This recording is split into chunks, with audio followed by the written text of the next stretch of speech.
Good morning, December 21. So ito yung on-hand natin na kulungan. So ito 2x3 si Sky Blue.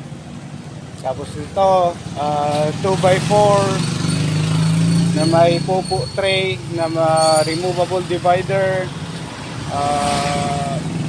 2 door.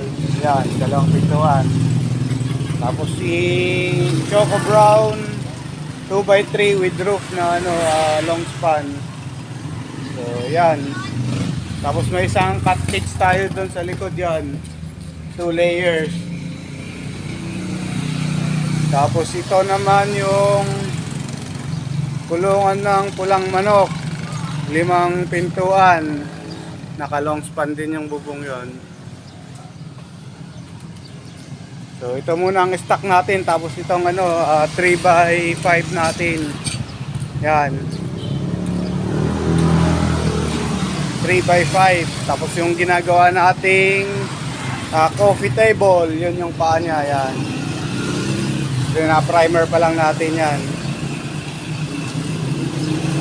Tapos itong tatlohan na matatapos ngayon.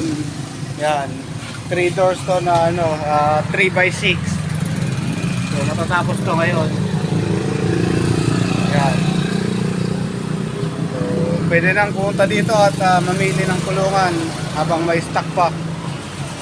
So, maraming salamat.